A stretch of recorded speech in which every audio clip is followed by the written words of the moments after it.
It's the Happy Families Podcast. It's the podcast for the time-poor parent who just wants answers now. Okay, Kylie, term 4 of 2024, crunch time for a whole lot of people. In fact, there's something about end of school year. The pressure, the exams, the report cards coming out. We really do take schooling seriously, and for good reason. I mean, school does matter, and yet one of the things that I'm consistently doing is railing against us taking school too seriously. I have a question for you as it pertains to end-of-year exams. Okay, in fact, it's not just end-of-year exams.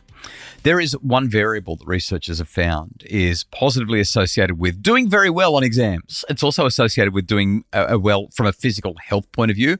People who possess this or define or develop this attribute, this characteristic, have much higher levels of physical health. They are much less likely to experience any substance use or substance dependence. Their socioeconomic status tends to go up. They are more financially planful. They have higher income. They're less likely to have a criminal conviction. Just one thing, and I know that I'm putting you on the spot here. We haven't been over this. You don't know what the answer is, but I wanted to see if you had any idea what it could be. If there was one attribute that someone had that was, I mean, when you think about it, it's a performance-enhancing drug, really, isn't it? That can give you all of these brilliant, positive outcomes in life. Makes you more resilient. What would it be? Is it hope? Oh, I really like it. High hope people do tend to be physically healthier, but the strength of the association between things like income and socioeconomic status and even exam outcomes isn't quite as strong. It's not hope. It's actually two words. The first word is self. The second word starts with C. Self-control. Oh my goodness, you got it. Self-control. Self-control. Self-control is this, like I said, it's like this performance-enhancing drug. And if you want your children to thrive in life, then they need to see self-control in action. They need to become appropriately self-controlled. Now, you can always have too much of a good thing. Somebody who is overly self-controlled, overly disciplined, can sometimes drive themselves into the ground. They give themselves a migraine every time they think about the next thing that they have to control. But self-control is profoundly impactful when it comes to positive life outcomes, resilience, well-being, and staying away from the bad stuff in life while accumulating and moving in the direction of all the good stuff. So we're talking marshmallow test here. Oh, yeah. Yeah, we are. For those of you who are not familiar with the marshmallow test, Walter Mischel was a famous psychologist who decades and decades ago sat kids in front of a marshmallow and said, hey, you can have the marshmallow now, or if you can wait until I come back and don't touch that one, I'll give you 2. And what Michel's research showed is that there was a relationship between those who ate the marshmallow straight away versus those who didn't, and their successes in life, the way their life played out. Now, there's been a whole lot more research that complicates the picture quite a lot. It's not like your life success is in the marshmallow that you chose to eat or not eat when you were 4 years old. But that's the whole idea. Yeah. Today's conversation is about how our children can develop self-control. Develop self-control and do well when it comes to their end-of-year exams. That's where we're going. Now, I do need to preface where we're headed by emphasizing the following. No matter how much we say that exams aren't that big of a deal and we don't need to worry that much about it, the overwhelming majority of parents do. Kylie, I do this thing in my resilience seminar where I say to parents, put up your hand if you were doing today what you thought you'd do when you finish high school. Would you say yes to that, by the way? What would you say? Are you doing today what you thought you'd be doing when you finished high school? No way. Earning money as a podcaster? What did you think you would do when you finished high school? I don't know if I've ever asked you that. Honestly, I thought I was going to be a mum. I thought I'd get married and have children. And oh, so you kind of, I mean, you mostly are. It's just that you're a lot busier than you thought you'd be. There's a few extracurricular activities going on as well. When I asked that question in seminars, around about 10% of parents put up their hand. 90% of parents are doing something different to what they thought they'd be doing. A lot of people get their degree if they go to uni, and then they go and do something else. A lot of people will go and get their trade, and then they go and do something else. It's almost like we have no idea what we're planning on doing when we're teenagers. We think we might have some idea, and then as we experience life, we discover that we're so wrong. So, I mean, my number one piece of advice for kids, especially Year 12 kids who are about to do their Year 12 exams in the next month or so, in fact, it's even less than that, it's next week or so, is take the pressure off. It's not that big of a deal, and you are not your ATAR. But because there are a lot of people thinking about this and worrying about it, I thought that today would be a good conversation around exam success, strategies for exam success. How did you go with exams? Did you have exam success in high school? Oh, I bottomed out every time. Okay. Unless it was home ec, hands-on. I was going to ask you what your strategies are for exam success. I don't know if I should now. You know, it's interesting. You talk about the fact that it's the parents who often stress out about exams. So much. But in spite of the fact that we have made it really, really clear in our home that exams, you know, are not the be-all of your education. Sure. I mean, we let the kids know that we'd like them to do well, but this is not what life is about. Our 17-year-old has just gone through year 11 exams and has made herself almost sick with anxiety over doing well. It's such a challenge. Yeah. And no matter what we do as parents, our children are going to feel things. It seems so funny to me, though, because I talk to so many parents who are like, I just want them to do well. I just want them to do well. And they won't. There's no motivation. They won't have a go. And then there's parents like you and I, and we're not the only ones, who are like, you know what, kids, we believe in you. We trust in you. And we know that you'll do the best that you can. And the kids are going, but I'm stressing out. It's almost like you get exactly the opposite of what you're looking for here. I wish our kids were a bit more like, yeah, it'll be fine. Oh, we did have one. We did have one who was like, yeah, it'll be fine. Having said that, Kylie, we're up to number 4 child. Like our 4th daughter is going into year 12 now. When you think about the things that we've seen go well, what would your top 3 bits of advice be for parents when it comes to guiding their kids through exam stress for exam success? Well, my top tip, take your daughter for a massage. Right. And I know you're laughing at me. I am. Yeah, very much. I think it's so important for us to teach our kids self-care. And when Annie was having an absolute meltdown, she didn't know if she was going to, like literally, she's hyperventilating in the car. She was so stressed out about everything that was coming up. And I just said to her, Annie, you've got one more week to get through. Once we get through it, let's book you in for a massage. And you should have just seen the weight on her shoulders lift. Right. When she just knew that there was a light at the end of the tunnel, something to look forward to. Sure. Okay. Well, I'll accept it. It's not what I was expecting, but I'll accept it. Number 2, lighten the load. If they've got significant responsibilities in the house with siblings, or, you know, just kind of doing chores around the house, just lighten up a little bit. They don't get a free ride, but when things are really, really stressful and there's lots going on for them as far as exams and assessments due, just lighten things up a little bit. In fairness, if we flick this around and have a look at how we are as adults, when the pressure is on us, like there are some times where we're really peaking, we're really under pressure. And what do we normally do? We get takeout, or we say to the family, I just need you to take some pressure off me for the next couple of days. I've got a lot on, and then I'll be back and I'll make things work out. Like we do that as adults. Well, at least we should. If we're not, it's great if we can. The kids need that same benefit. And my number 3 tip, where possible, help them to have a sense of balance in their lives. Sometimes when we get so worked up and so stressed out, our vision becomes very narrow and all we can see is what's right in front of us.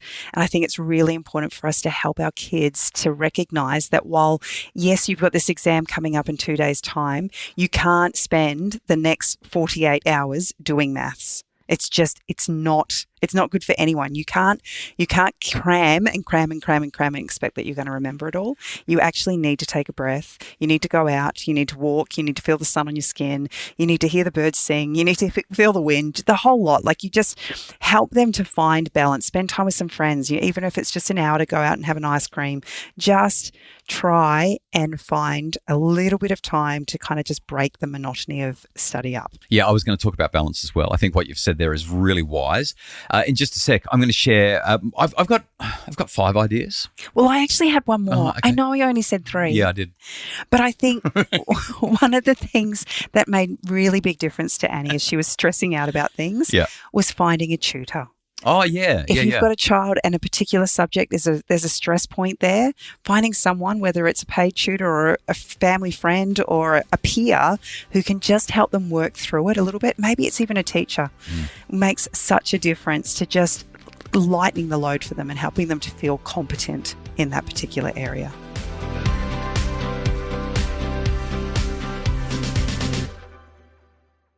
Okay, so we've heard Kylie's top 4 tips for reducing exam stress and guiding kids to exam success.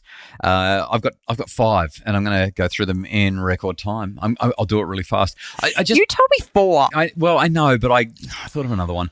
I just want to emphasize really, really emphatically, we do make too much of a big deal about this. Do exams matter? Yeah, of course they do. Do school results matter? Absolutely. Is there a relationship between how much self-control you have and how well you do? Completely. And is there a relationship between school outcomes and IQ and success in life? Yeah, there is. So all of these things are related. They do matter.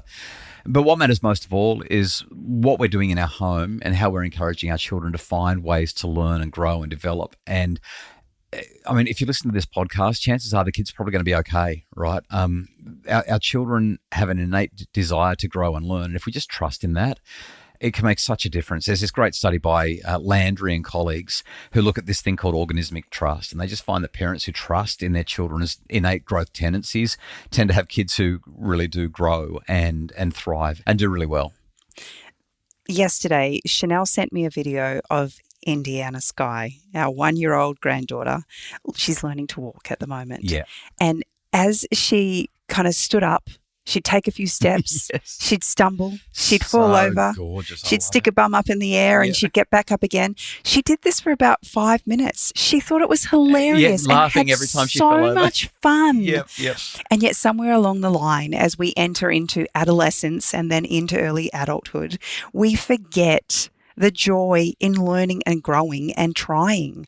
Here's a kid who has failed every 3 steps, but we don't call it failure at 1. And yet when we fail as a teenager and then as an adult, we see it as the worst possible thing in the world. It's a wonderful opportunity to use as a stepping stone to move forward in our lives. And I could watch that video all day. Okay, here are my 5 things in rapid fire. Number 1, practice the 3 E's conversation with your teenager as they go into year 11 or year 12 or as they prepare for the exams. Just sit down and say, hey, let me explore with you. What is it that you most want here? Like, what's most important to you? I'm not going to drive this bus. I'm going to let go of the wheel. You're going to take the wheel. You're going to drive this. Where do you want to take it? What's important to you? Once you've explored and listened really carefully, the next thing to do is explain. So if they've got really low aspirations, you might explain how, if they can put in a bit more effort, they're probably going to have better outcomes, which means that they'll have more options in life. If they're pushing too hard, you might explain gently that you're really worried about them burning out and you want to make sure that their well-being and balance taken care of. But usually the explain section here will be pretty brief. Essentially, what you're going to do in your explain is say, I'm here to support you. Love where you're headed, really grateful for your drive and your ambition and the desires that you've got. And then the last thing that you'll do is empower them. And you empower them by saying, hey, what do you need to get there? How can we support you? What is it that's going to make the biggest difference for you? So that's number 1. That's number 1. You mock my wisdom. You're so funny. Number 2 is time management. I think that time management, especially if you're raising a neurodivergent child, this is just so tricky. And by sitting down and saying, hey, let's have a look at when I was in high school, I used to spend much more time, Kylie, putting together my schedule for study than I ever spent studying. I was really good at planning my time management, but I was not very good at managing the time. You saw the pretty coloured pens. That's right. Had the margin and all that. Yeah, anyway. So working on them with time management. And again, this comes down to that empower conversation. How can I support you? What is it that you need? Do you want to hand in your phone, your laptop? What can we do there? Third thing, which is moving into something really practical, is teaching kids some decent breathing techniques, some anxiety reduction techniques, because there's that thing. You show up for the exam, everyone's saying, did you study that thing that was on page 14? Did you memorize that definition? And all of a sudden, your brain starts to explode. You just think, oh my goodness, I haven't done any of this. I know nothing about what I'm supposed to be doing. You step in, high emotions, low intelligence. It's hard to access the information that you need, and it's really, really just hard to succeed at school. And so as a genuine exam success strategy, I tell the kids, don't talk to anyone before the exam. But secondly, just sit down and take a few deep breaths and relax yourself and have that mindfulness moment. My big one though, number 4, most important of all, sleep. Kids just need enough sleep. I need enough sleep. We all need enough sleep. We're better. Our brains work better. Things are better if they get enough sleep. Work with them on that. It's a really big one. And last but not least, I called self-control a performance-enhancing drug. I think we need to model self-control and encourage kids to practice self-control. It will make all the difference. It's what's going to help them to be mindful. It's going to help them to be balanced. It's going to help them to use their time well. It's going to help them to keep it together when they sit down in the exam room. I feel like self-control is really at the core of all of this. So they're my top 5. I did that really fast. Aren't you proud of me? I am, actually. Okay. Good luck for everyone who's got exams coming up, especially for our Year 12 students, sometime in the next week or so. In fact, I've got the dates right here. Exams, New South Wales start next Tuesday, October the 15th. Queensland, October the 21st, so about a week later, the following Monday. And then just over a week after that, we've got Victoria on the 29th of October. Pretty much everyone in the country is going to be doing exams over the next couple of weeks for Year 12. It's a big time of the year. Good luck, parents. Good luck, kids. And we hope that these ideas have been useful and helpful as you start to encounter everything associated with Year 12 exam season. The Happy Families podcast is produced by Justin Rulon from Bridge Media. More information about making your family happier is available at happyfamilies.com.au.